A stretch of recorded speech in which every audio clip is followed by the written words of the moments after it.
como hemos visto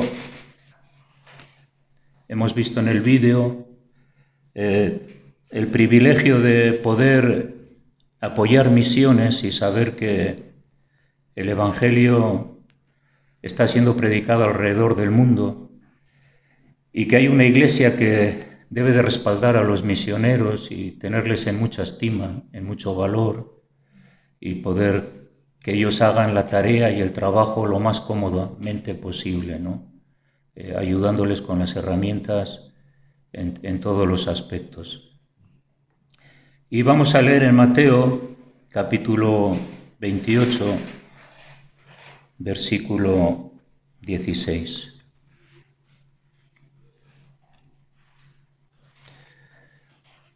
Cuando Jesús habla de la gran comisión después de la resurrección.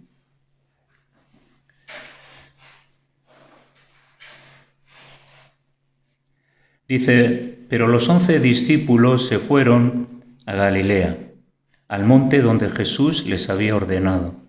Y cuando le vieron, le adoraron, pero algunos dudaban. Y Jesús se acercó y les habló diciendo, toda potestad me es dada en el cielo y en la tierra.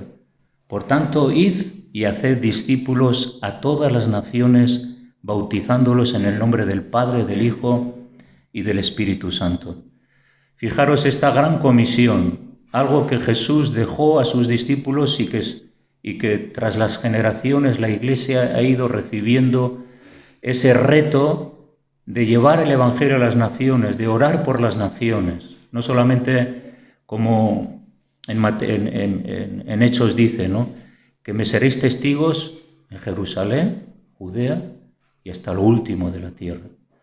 A veces ser testigos en Jerusalén es ser testigos en nuestro hogar, ser testigos en nuestro vecindario, ser testigos en nuestro pueblo, pero Dios nos lleva más allá. Aunque nosotros no podamos ir, pero sí, sin embargo, podemos ser testigos en nuestra provincia, en nuestra nación y hasta lo último de la tierra apoyando a nuestros misioneros, ¿no?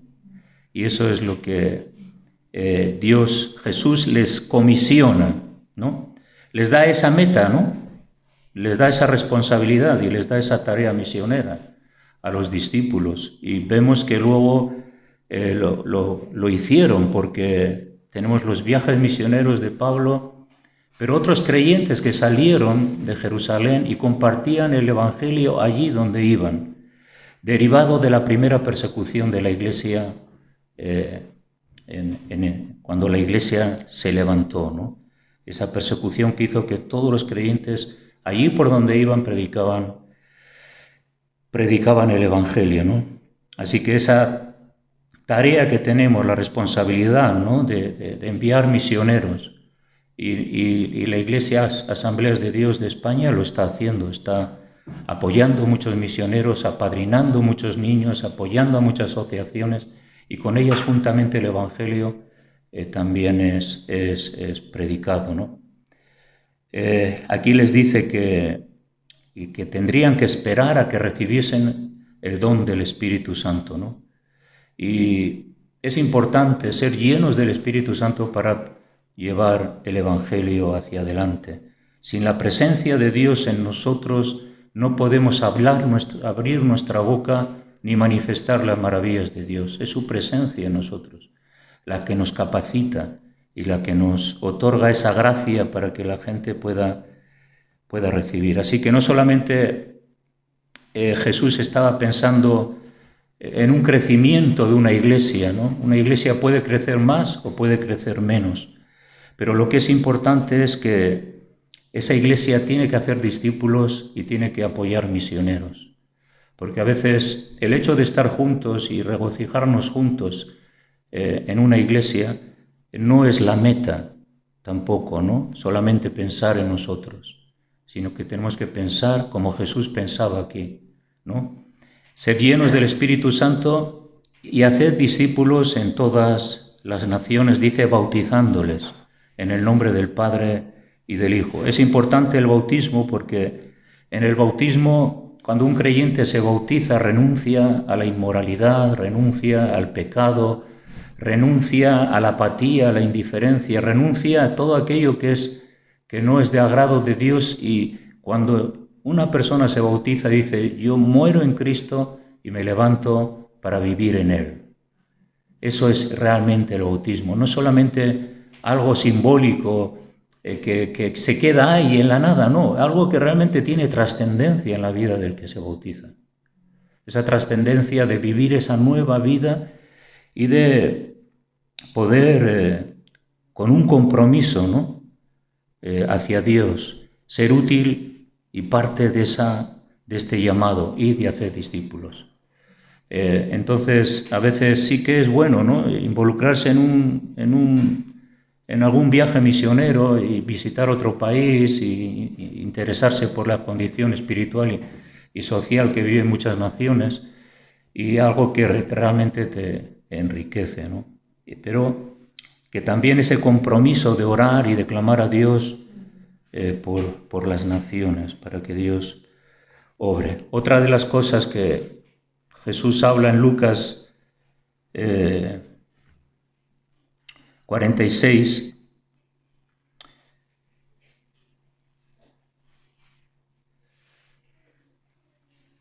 dice: y les dijo: así está escrito, y así fue necesario que el Cristo padeciese y resucitase de los muertos al tercer día, y que se predicase en su nombre el arrepentimiento y el perdón de pecados, y a todas las naciones, comenzando desde Jerusalén, y vosotros sois testigos de estas cosas. Ellos eran testigos de primera mano de la resurrección de Cristo, ¿no? Cristo ha resucitado, ¿no? Entonces él, por eso dijo que tenía toda la potestad, todo el poder, el respaldo de Jesús y su poder para aquellos que eran enviados.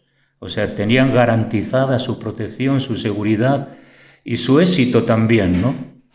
El hecho de abrir y compartir el Evangelio.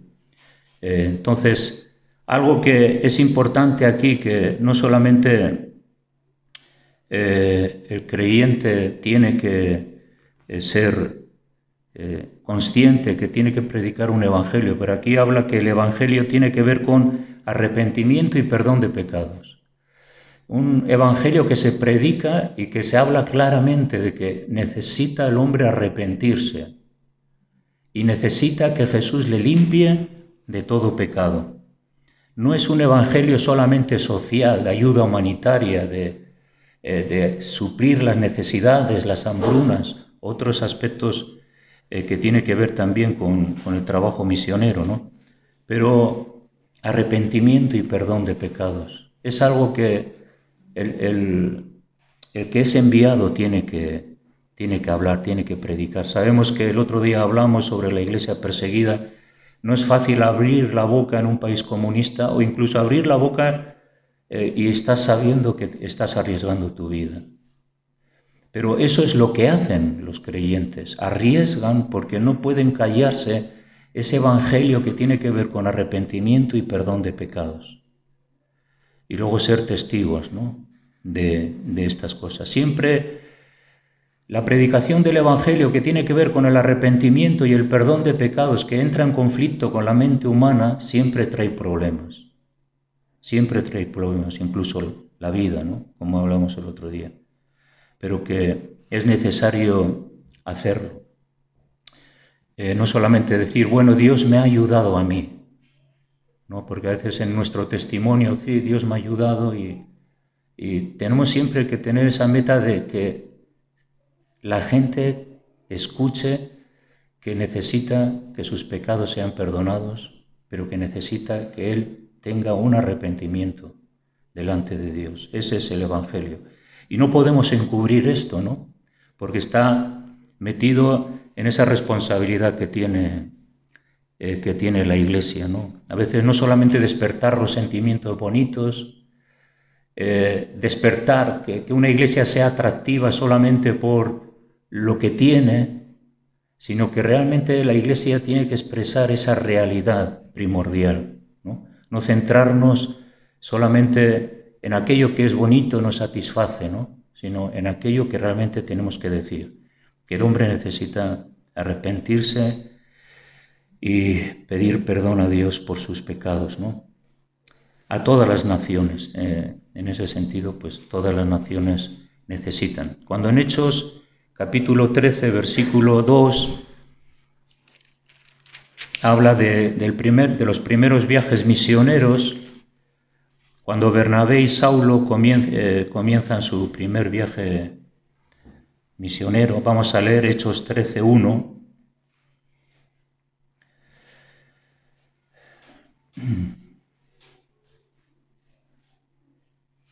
Dice: había entonces en la iglesia que estaba en Antioquía profetas y maestros: Bernabé, Simón el que se llamaba Níger, Lucio de Cirene, Manaén, el que se había criado junto con Herodes el tetrarca, y Saulo.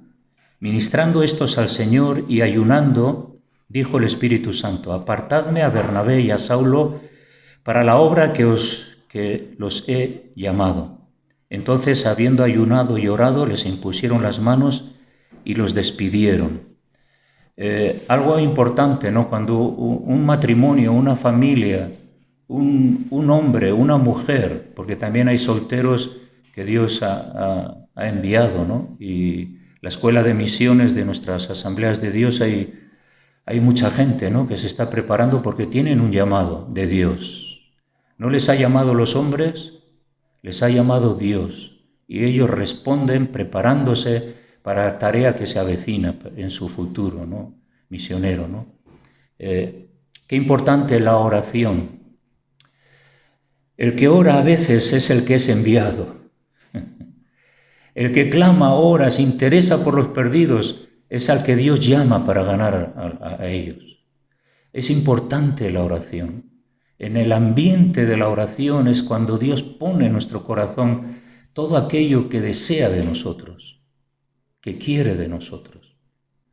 El llamado es algo importante, el llamado del misionero, y todo lo que tiene que ver con esos milagros que a veces hay alrededor de la persona que es llamada, va a ser la punta de lanza para luego soportar las pruebas y las dificultades que vienen.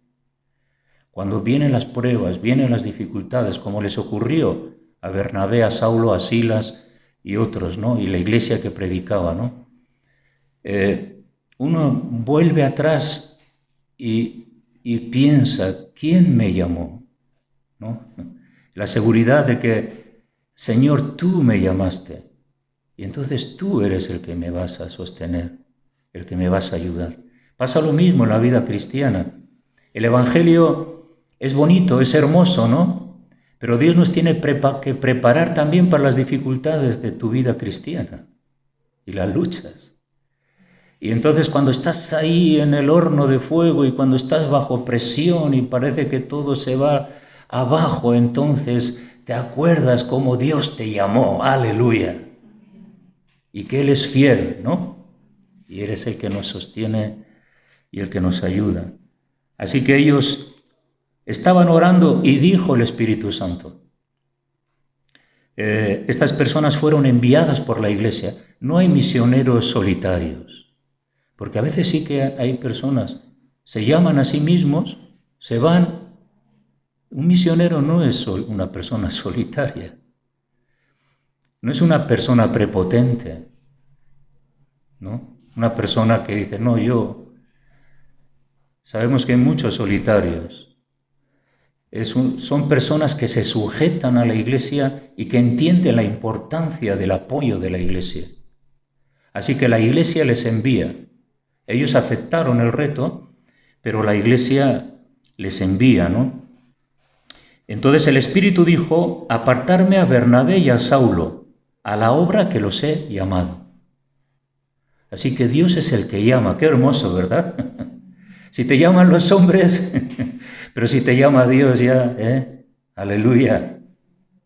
Tenemos que sentir ese privilegio de apoyar a aquellos que van, aquellos que Dios ha enviado, aquellos que Dios ha llamado.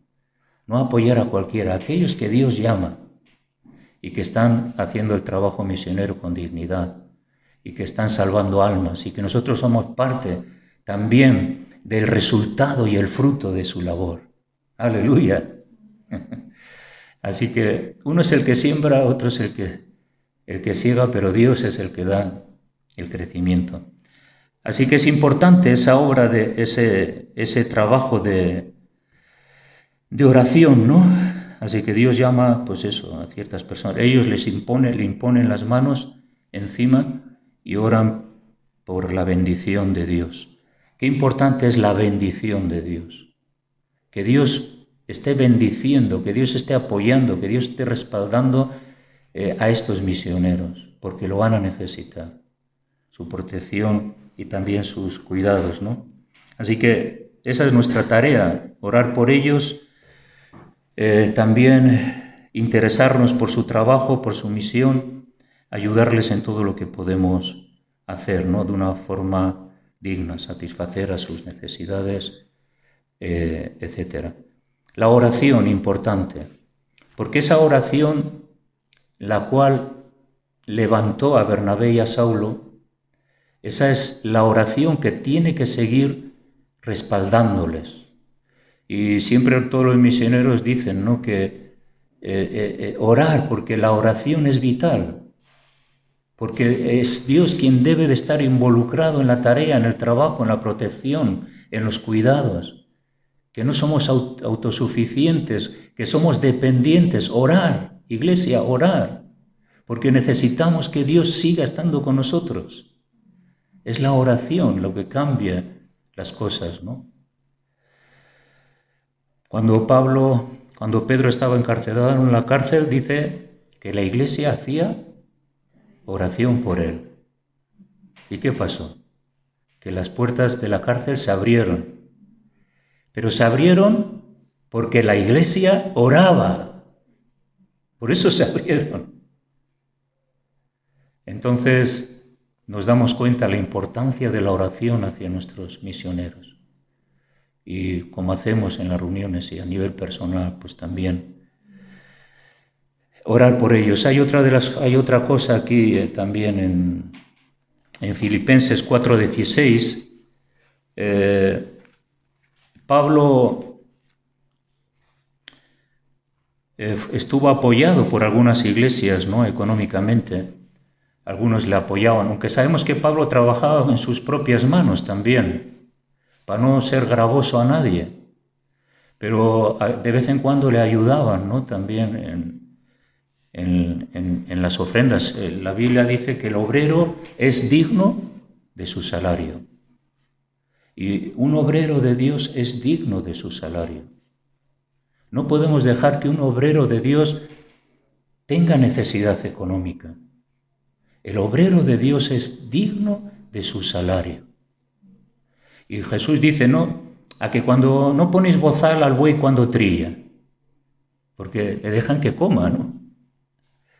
El obrero trilla, trabaja y tiene que comer. Y eso también es algo que nosotros como iglesia también lo tenemos que entender, ¿no? Aquí dice que, versículo 14, dice, sin embargo, bien hicisteis en participar conmigo en mi tribulación. Y sabéis también a vosotros, oh filipenses, que al principio de la predicación del Evangelio, cuando partí de Macedonia, ninguna iglesia participó conmigo en razón de dar o recibir, sino vosotros solos. Pues aún a Tesalónica me enviasteis una y otra vez para mis necesidades. Y Pablo dice, no es que yo busque regalos, dádivas, sino que busco fruto que abunde en vuestra cuenta. Así que Pablo, cuando recibía estas ofrendas, digo yo, bueno, lo que realmente me alegra es que aquellos que me están dando van a tener el resultado de su generosidad ellos mismos. Así que se alegraba porque esos cristianos iban a ser bendecidos. No se alegraba tanto porque, ay, tengo una ofrenda, no. Se alegraba porque esos creyentes, Dios les iba a bendecir por esa ofrenda que habían dado.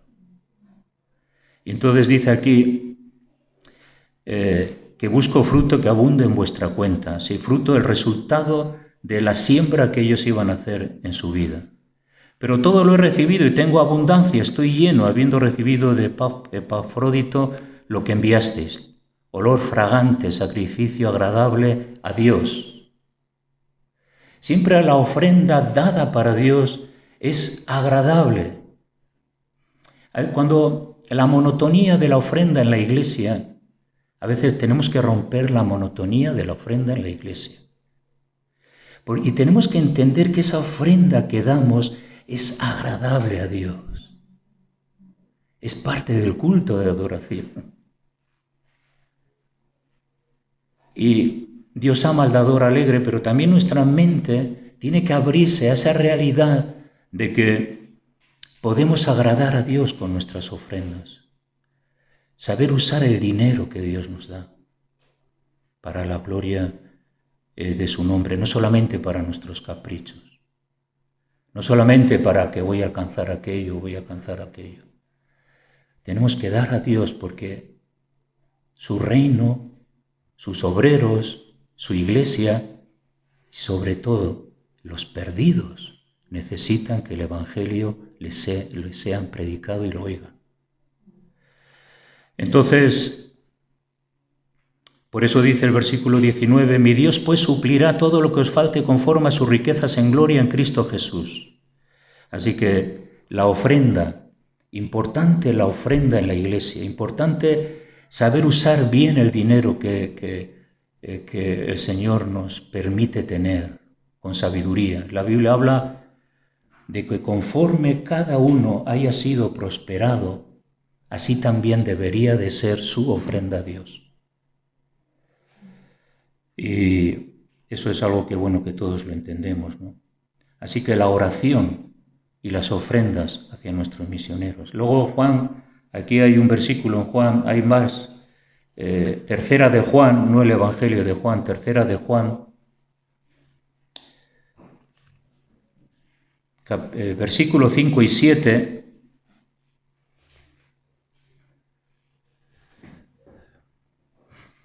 aquí se le elogia la hospitalidad de este hermano Gayo. Dice, amado, fielmente te conduces cuando prestas algún servicio a los hermanos, especialmente a los desconocidos, los cuales han dado ante la Iglesia testimonio de tu amor. Y harás bien, le dice, harás bien en encaminarlos como es digno de su servicio a Dios, para que continúen su trabajo, su viaje, porque ellos salieron por amor del nombre de Él, de Dios, sin aceptar nada de los gentiles. Nosotros, pues, debemos acoger a tales personas para que cooperemos con la verdad. Entonces aquí está hablando a este hermano, ¿no? que es elogiado, ¿no? Que estaba dando ayuda, que estaba dando hospitalidad a los misioneros, que estaba preocupándose por su situación cuando estaban pasando por el lugar donde se encontraba, y que también les daba, pues eso, alojamiento, dinero, alimento, y este hombre estaba entregado a esa causa misionera, lo que él podía. Él estaba hospedando, y dice que estaba dando buen testimonio y que estaba acogiendo a muchas personas que estaban itinerantes predicando el Evangelio en ese momento, ¿no?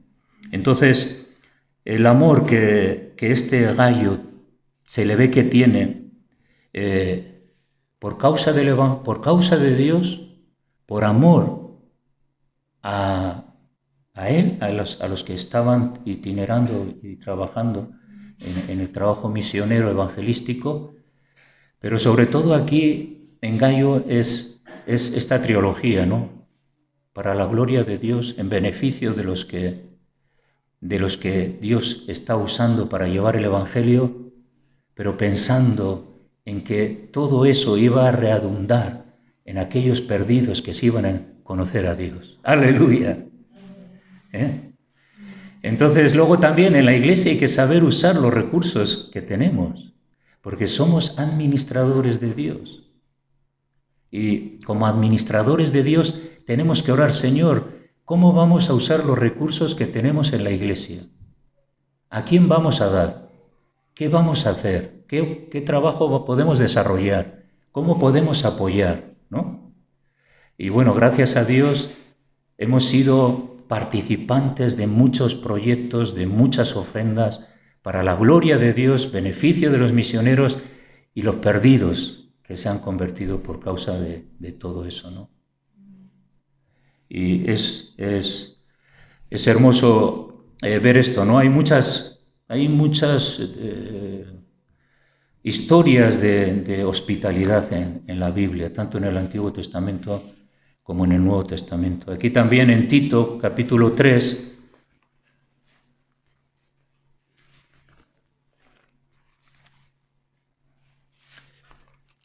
versículo 12,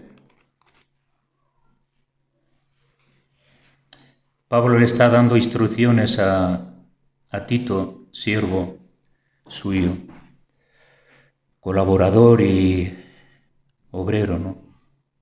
Cuando te envié a ti, Artemas o a Tíquico, apresúrate a venir a mí en Nicópolis, porque allí he determinado pasar el invierno.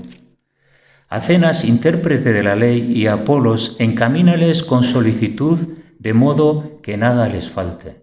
Esto le está diciendo a Tito. Tito, acuérdate de Apolos y de Zenas que van a estar allí, que no les falte nada, que sea aliviado cualquier necesidad que tienes, sé solícito con ellos.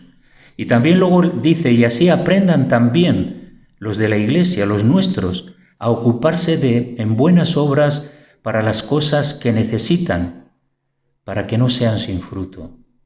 O sea que la iglesia se tiene que ocupar de las buenas obras. No es todo para mí. ¿Cuáles son mis necesidades? ¿Cuáles son mis problemas? Y que aquello y por qué, y allí por qué. ¿Y cómo nos vamos a ocupar de esas buenas obras que dice la Biblia? Fe sin obras está muerta, dice la Biblia. ¿Cómo? Si yo tengo fe, si no tienes obras, ¿dónde están? Porque la fe manifiesta obras. Obras de caridad, obras de misericordia, preocupación por una cosa, por otra, ¿no? Tanto a nivel interno de la Iglesia como también. Esta carta habla mucho de estas buenas obras. Habla de las buenas obras, de ser celoso de las buenas obras y ocuparse de las buenas obras, Tito. Entonces, las buenas obras es el resultado también de un compromiso. Y sobre todo con ese compromiso tiene que haber ese amor y esa pasión, que siempre a la carne no le gusta. Cuando nos desprendemos de algo que creo que me pertenece, no le gusta. Uf, no me gusta desprenderme de esto, lo quiero demasiado, me gusta demasiado, lo anhelo demasiado. Pero hay que perder algo. Para servir a Dios hay que perder algo. Es imposible servir a Dios estando llenos de nosotros mismos. Es imposible. Por eso que vemos en Jesús, el misionero por excelencia, que dejó la gloria, dejó el cielo, dejó sus riquezas en gloria. Ahí se podía haber regocijado, ahí en el cielo, con las riquezas, con el poder, la grandeza, ¿verdad? Pero dice que no, que se humilló hasta lo sumo, siendo Dios. ¿Tú lo entiendes? Me cuesta entenderlo, pero así también el creyente se tiene que parecer a Jesús. Pero claro, dice que se humilló hasta lo sumo, pero que en esa humillación luego Dios le volvió a levantar sobre todo nombre que está en el cielo y sobre la tierra y sobre toda. Y la Biblia dice que el que se humilla, Dios lo ensaltará. Entonces, en nuestro servicio al trabajo misionero y a la obra misionera es vital que también encendamos nuestros corazones, ¿no? Seamos personas que hacen buenas obras, que se preocupan, que sirven de una u otra manera, ¿no? A todos nos cuesta invertir tiempo. Acá estamos llenos de actividades, ¿a que sí? Tengo que hacer aquello, tengo que hacer. El tiempo es algo que es de mucho valor, pero a veces Dios nos puede pedir tiempo. ¿Tiempo para qué? ¿Para visitar a alguien? ¿Tiempo para llamar a alguien? ¿Tiempo para venir a la oración? ¿Tiempo para venir a la iglesia? ¿Tiempo para tu marido? ¿Tiempo para tus hijos? El tiempo es un valor, pero a veces Dios nos pide ese tiempo. ¿Tiempo para orar en casa? No, no es que yo no tengo tiempo. Tengo esto, aquello, lo otro. Bueno, invierte tiempo en la oración, ¿no? Humíllate. Para tu reloj y sí, tengo muchas cosas que hacer, ¿no? Pero este es el tiempo para ti. Ya lo recuperaré en algún momento. A veces Dios nos ayuda más de lo que nos podemos ni imaginar. Él hace las cosas que nosotros no hacemos porque nos hemos ocupado de Él. Y ese es el testimonio también, ¿no? Y para terminar, Romanos 15.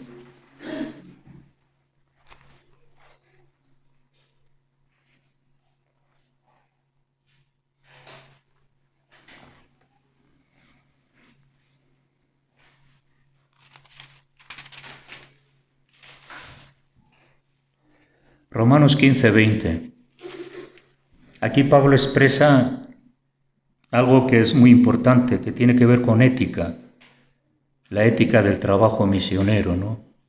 Y aquí dice Pablo que es de esta manera, de 15, 20, y de esta manera me esforcé a predicar el Evangelio, no donde Cristo ya hubiese sido connombrado, para no edificar sobre fundamento ajeno, sino como está escrito, aquellos a quienes nunca les fue anunciado acerca de él verán, y los que nunca han oído de él entenderán. Eso también es una percepción espiritual del campo de la obra misionera y de la necesidad de algunos lugares. ¿Por qué ir a un lugar, dice Pablo, donde ya hay personas que están predicando el Evangelio? Hay que ir donde no están. Bueno, iba a decir algo que... Pero a veces las iglesias crecen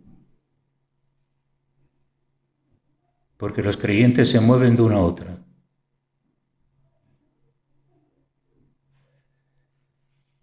Y no, eso no significa que no puede ser así, ¿no? Depende. Pero lo cierto es que a veces no hay una visión de ganar a los perdidos. Vete y predica el Evangelio. Bueno, entonces esa es la tarea. Hoy en día hay mucha falta de ética ministerial, de ética misionera. Y yo esto lo aprendí en el ABC de mi vida cristiana. Dios no me ha llamado a robar a los creyentes. Dios no me ha llamado a entrar en otras iglesias y robar a los creyentes. Como decía un hermano hace poco, que ahí estaban afuera creyentes que estaban entrando a una iglesia y les estaban diciendo que no vengáis aquí, venir a la nuestra. Pero, ¿dónde está la ética? Vete donde no hay y predica. No vayas donde los creyentes para decirles que vengan a tu iglesia, ¿no? ¿Me entendéis? ¿A que sí?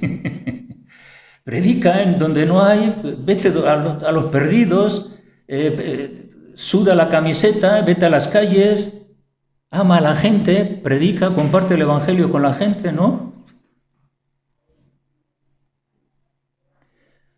O misioneros que se meten en otros campos y ética ministerial ninguna, se meten con creyentes que no les pertenecen, que han sido pastoreados por otros.